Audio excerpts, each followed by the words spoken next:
Earlier this week, I told you $75 billion left America. And I told you there was no undo button. What I didn't tell you is what happens the moment after you send money. Because most of you think that if you have a receipt, that you have a case, but you don't. And today, I'm going to show you exactly why. Here is what most victims do the second they realize that something is wrong and they've been scammed. They grab their phone, they pull up their screenshot, their confirmation email, their bank statement showing the transfer went out. And they call the FBI or their bank or the police and they say, yes, I have proof. I have the receipts. And I understand why they think that. In every other area of life, that's how it works. You have a receipt, you have proof. You return the item, you dispute the charge, and you get your money back. But crypto does not work like anything else you have ever used. And the scammers built their entire operation around that fact. Here's what a receipt actually tells investigators. It tells them money left your account. That's it. It doesn't tell them where it went. It doesn't give them a trail. It does not give them the tools to follow that money one single step further. For that, they need two things that most victims never even knew to save. The two things that actually matter are, number one, the transaction hash. Think of a transaction hash like a fingerprint for a single moment in time on the blockchain. It is a unique string of letters and numbers. It looks like a long random code, and it is the only way to prove that a specific transfer happened on a specific date at a specific time, moving a specific amount of money from one specific wallet to another. Without the transaction hash, investigators are standing at a crime scene with no fingerprints. And number two is the wallet address. The wallet address is where your money went. It's like a bank account number, except it's public. And here is what makes it powerful.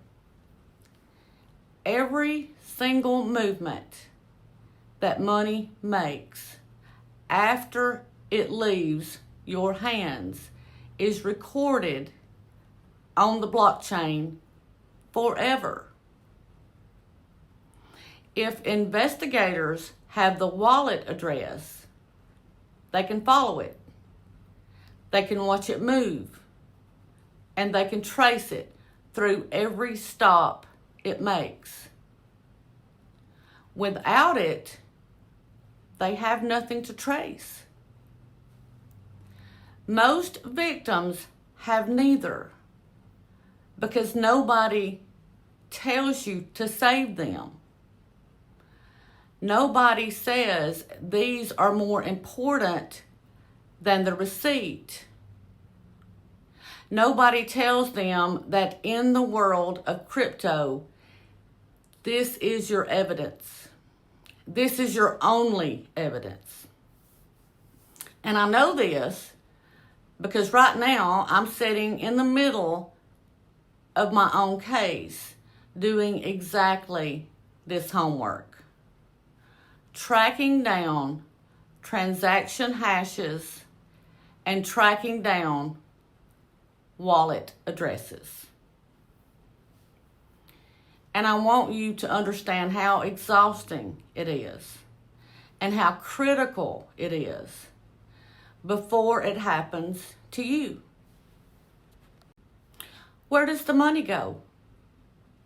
So let's say investigators do have a transaction hash and the wallet address. Let me show you what they're up against. The second your money hits that first wallet, the clock starts. And the scammers move fast. Step one is the split. Your money doesn't stay in one place. It gets divided immediately. Sometimes across 10, 15, even 20 different wallets at the same time. Investigators documented one case where a single victim's $1 million was split across 15 transactions and routed through 11 different exchanges. $1 million, 15 transactions, 11 exchanges in hours. Step number 2 is the tumbler.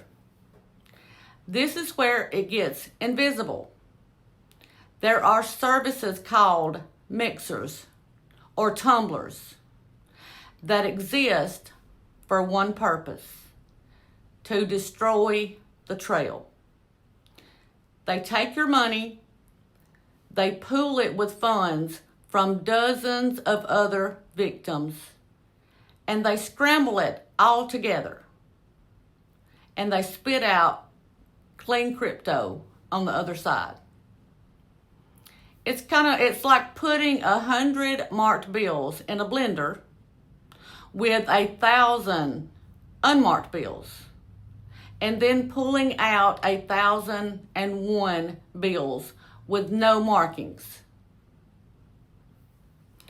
And step 3 is chain hopping. Now they move the money from one type of cryptocurrency to another. Bitcoin to Ethereum, Ethereum to Tron, Tron to Doge, Doge to stablecoins. And every time they hop, investigators have to pick up the trail all over again on a completely different blockchain. It is deliberate, it is sophisticated, and it is designed specifically to exhaust people that are chasing it. And step number 4 is the exit. Eventually, that money needs to become cash. And this is where it gets truly dark, because it doesn't go through a bank that you may have heard of. It goes through offshore exchanges with no regulation. It goes through money mules, real people, often unknowingly, whose bank accounts are being used as pass-throughs. It goes through a system called Hawala.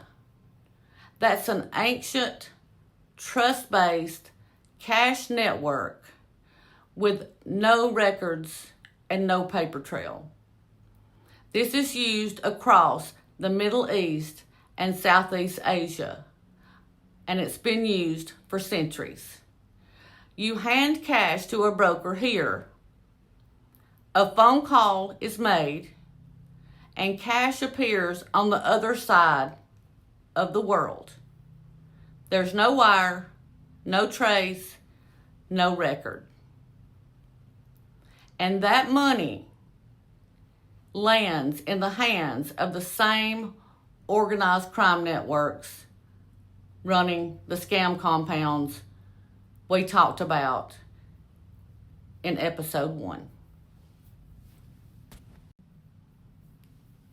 So what do you do? Right now, before anything happens to you, if you are currently using any crypto platform, know or learn how to find the transaction history. Every legitimate exchange has one.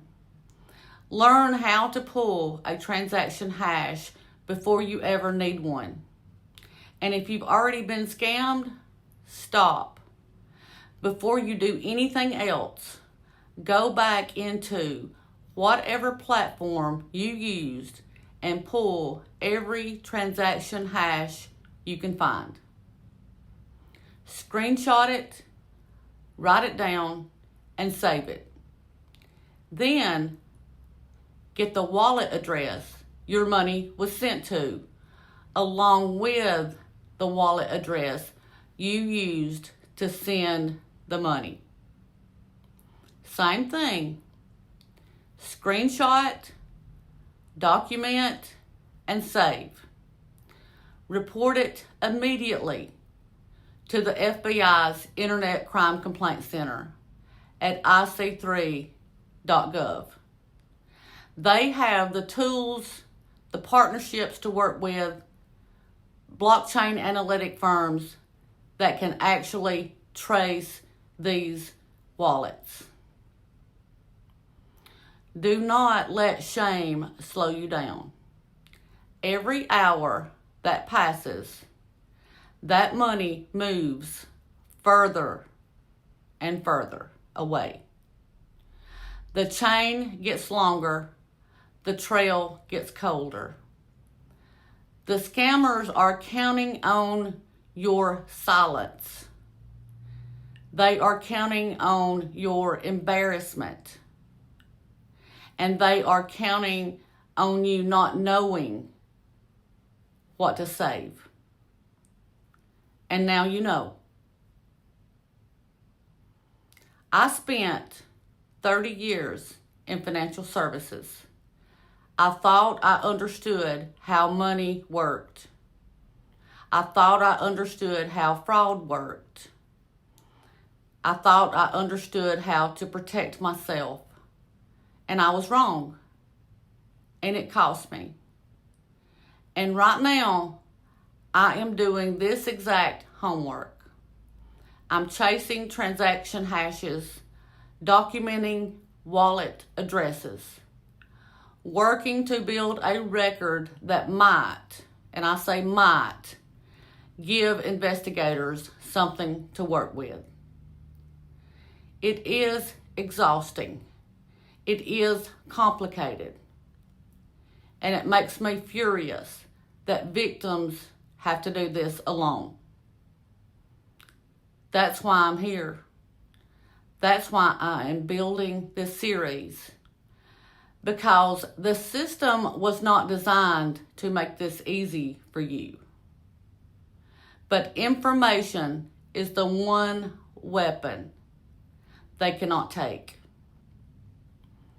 If this video has helped you, please share it right now with someone who uses crypto, with someone who almost did, and with someone who thinks their receipt is enough, because it's not enough. But now they'll know what is and what it takes. I'm Sherry Sperlin. I failed the test, so you don't have to. Episode 3 is coming, and we're going to follow this money all the way to the end. Y'all stay safe.